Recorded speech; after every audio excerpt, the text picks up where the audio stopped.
Hello cricket lovers. ఐపీఎల్లో 10 teams ఉన్నప్పటికీ CSK క్రేజే వేరు. టోటల్ పార్టిసిపేట్ చేసిన 16 సీజన్స్లో 12 టైమ్స్ ప్లే ఆఫ్స్కి క్వాలిఫై అయ్యి, దెన్ 10 టైమ్స్ ఫైనల్ రీచ్ అయ్యి అండ్ 5 టైమ్స్ కప్పు కొట్టింది. సో ఐపీఎల్లో మోస్ట్ కన్సిస్టెంట్ టీమ్ అంటే సిఎస్కే అని చెప్పొచ్చు. అయితే వాళ్ళ style of play is simple. Experience ప్లేయర్ని తీసుకోవడం and steady opening and middle ఓవర్స్లో ఎక్కువ వికెట్స్ ఇవ్వకుండా ఫైనల్ ఓవర్స్లో క్విక్గా రన్స్ చేయడం, ఆ తర్వాత చేజింగ్ టీమ్ని మిడిల్ ఓవర్స్లో స్పిన్తో చోక్ చేయడం.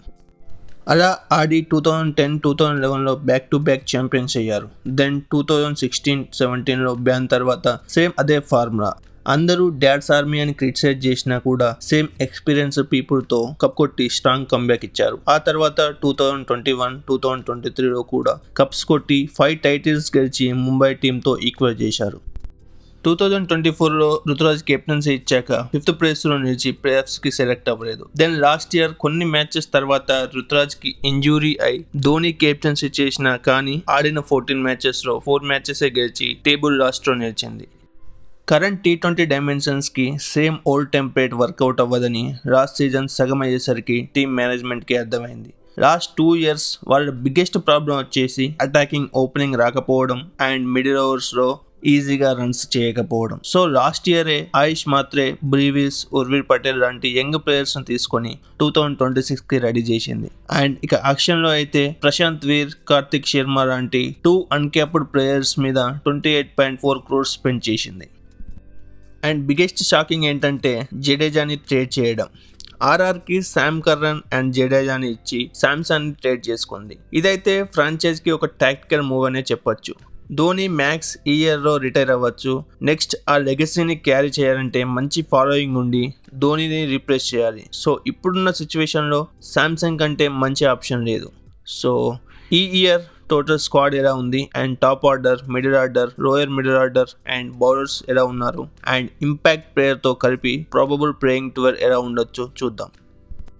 ఒకసారి సిఎస్కే స్క్వాడ్ని చూసుకుంటే batters Ruturaj Gaikwad, Dewald Brevis, Ayush Mhatre, Sarfaraz Khan. Wicket కీపర్స్ని చూసుకుంటే ఎంఎస్ ధోని, సంజు శాంసన్, కార్తిక్ శర్మ, ఉర్విల్ పటేల్. ఇక ఆల్రౌండర్ విషయానికి వస్తే Shivam Dube, Prashant Veer, Matthew Short, Jamie Overton, Zak Foulkes, Aman Khan, Ramakrishna Ghosh. ఇక బౌలర్స్ విషయానికి వస్తే Anshul Kamboj, Noor Ahmad, Rahul Chahar, Akeal Hosein, Matt Henry, Khaleel Ahmed, Mukesh Choudhary, Shreyas Gopal and Gurjapneet Singh. ఇంకా నాథన్ ఎల్లిస్ ఇంజురీ అవ్వడం వల్ల అతని రీప్లేస్మెంట్ అయితే అనౌన్స్ చేయలేదు. ఫస్ట్ టాప్ ఆర్డర్ని చూసుకుంటే సంజు, ఆయుష్, రుతురాజ్ ఉన్నారు. వీళ్ళైతే పక్కా ప్లేయింగ్ లెవెల్లో ఉంటారు. వీళ్ళే కాకుండా బ్యాకప్ ఓపెనర్ చూసుకుంటే మాథ్యూ షాట్ కూడా ఉన్నాడు. ఒకవేళ టాప్ ఆర్డర్ కావాలంటే ఉర్విల్ పటేల్ కూడా ఆడగలడు. యాక్చువల్లీ చెప్పాలంటే ఉర్విల్ పటేల్ 1 to 6 ఏ పొజిషన్లో అయినా ఆడగలడు. లాస్ట్ ఇయర్ మనం టాప్ ఆర్డర్లో చూసాం. ఆడిన ఫ్యూ బాల్స్ కూడా అగ్రెసివ్గా ఆడాడు. సో మొత్తానికి చూసుకుంటే సిఎస్కే టాప్ ఆర్డర్ గట్టిగానే ఉంది. But Matthew Short thumb injury వల్ల ఆడతాడా లేదా అన్నది ఇంకా డౌట్ఫుల్గా ఉంది. Next middle order. Last year సిఎస్కేకి ఉన్న మెయిన్ ప్రాబ్లం వచ్చేసి మిడిల్ ఆర్డరే.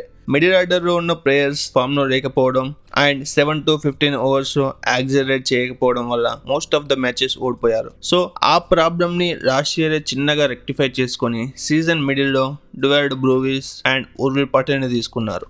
ఈ ఇయర్ కూడా మెయిన్గా మిడిల్ ఆర్డర్లో ఫోకస్ చేసి ఫామ్లో ఉన్న Sarfaraz Khan and young wicket keeper hitter Kartik శర్మని తీసుకున్నారు. సో ఈ ఇయర్ వీళ్ళ మిడిల్ ఆర్డర్ బ్యాట్స్మెన్ చూసుకుంటే బ్రూవిస్, దూబే, సర్ఫరాజ్ ఖాన్, ఉర్విల్ పటేల్, కార్తిక్ శర్మలతో మిడిల్ ఆర్డర్ అయితే స్ట్రాంగ్ అని ఉందని చెప్పొచ్చు. Next lower middle order. CSK lower middle order hitters అంటే మనకు గుర్తుకు వచ్చేది ధోని అండ్ జడేజానే. Last 10 years Dhoni and Jadeja and స్టార్టింగ్లో ఎల్బీ మోర్కెల్, దెన్ బ్రావో ఇలా లోయర్ ఆర్డర్ హిట్టర్స్ ఉండేవారు. అయితే జడేజా ఇప్పుడు ఆర్ఆర్కి ట్రేడ్ అయ్యాడు అండ్ సిఎస్కే లెగసీ క్యారీ చేయడానికి రుతురాజ్తో పాటు శాంసన్ని కూడా యాడ్ అవ్వడంతో ఈ ఇయర్ ధోనికి లాస్ట్ ఇయర్ అనుకోవచ్చు. ధోని ఈ ఇయర్ అన్ని మ్యాచెస్ కూడా ఆడకపోవచ్చు. ఒకవేళ ఆడినా కానీ జస్ట్ లాస్ట్ 2 ఓవర్స్లో రావచ్చు. సో ఆక్షన్లో ఇదే ఆలోచించి జడేజాకి రీప్లేస్మెంట్గా హార్డ్ హిట్టింగ్ ఆల్రౌండర్ ప్రశాంత్ వీర్ని తీసుకున్నారు. అండ్ కార్తిక్ శర్మ కూడా మిడిల్ ఆర్డర్ ఆర్ లోయర్ ఆర్డర్లో కూడా రావచ్చు. Then allrounder Jamie Overton and Indian young allrounder Aman Khan కూడా ఉన్నాడు. Maximum matches Prashant Veer and Dhoni and Jamie Overton finish చేయడానికి అవకాశం ఉంది. అంతేకాకుండా ఆల్రౌండర్ రామకృష్ణ ఘోష్ కూడా ఈ ఇయర్ ఆడే ఛాన్సెస్ అవపడుతున్నాయి. ఎందుకంటే సిఎస్కేకి ఉన్న మెయిన్ డెత్ బౌలర్ వచ్చేసి నాథన్ ఎల్లిస్. అతను రూల్ అవుట్ అవ్వడంతో రామకృష్ణ ఘోష్ని డెత్ బౌలర్గా కూడా యూజ్ చేసుకునే ఛాన్సెస్ అయితే ఉన్నాయి. ఎందుకంటే అతను ఈ ఇయర్ డొమెస్టిక్ మ్యాచెస్లో లాస్ట్ ఓవర్ మంచి యార్కర్స్ వేసి 6 runs డిఫెండ్ చేశాడు. ఒకవేళ రామకృష్ణ ఘోష్ ఆడితే అతను కూడా మ్యాచెస్ ఫినిష్ చేయగలడు. నెక్స్ట్ బౌలర్స్లో స్పిన్నర్స్ని చూసుకుంటే main spinner Noor Ahmad. Last year వాళ్ళకి ఏమైనా కొంచెం ప్రెస్ ఉందంటే అది నూర్ అహ్మదే. సిఎస్కేకి హైయెస్ట్ వికెట్ టేకర్ అతను అండ్ రిస్ట్ స్పిన్ కాబట్టి ఏ స్టేడియంలో అయినా ఆడించే ఛాన్సెస్ ఎక్కువ ఉన్నాయి. అతనితో పాటు Windies left arm spin all rounder Akeal Hosein ఉన్నాడు. And Prashant Veer and Akeal Hosein same Jadeja kind of players. So Akeal Hosein ఈజీగా జడేజా రోల్ని ఫుల్ఫిల్ చేయగలడు అండ్ మంచి హార్డ్ హిట్టర్ కూడా. వీళ్ళ ఇద్దరితో పాటు Indian backup spinners Rahul Chahar, Shreyas Gopal కూడా ఉన్నారు.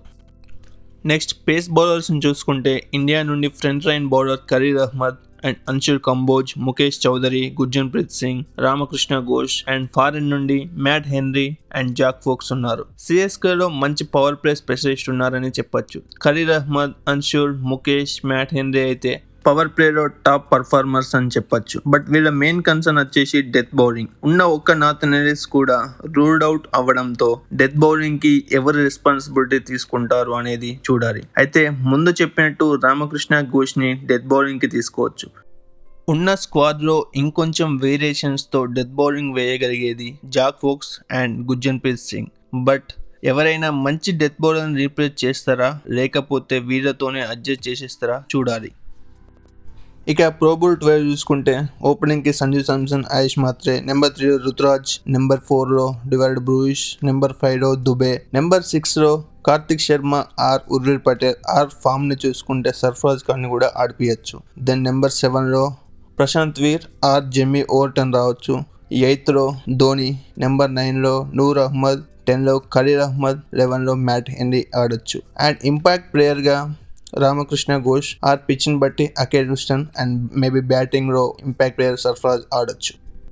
ఫైనల్లీ వీళ్ళ స్ట్రెంత్ వచ్చేసి heavy and free flowing batting and power play bowling. Just ఉన్న ఒకే ఒక కన్సర్న్ వచ్చేసి డెత్ బౌలింగ్.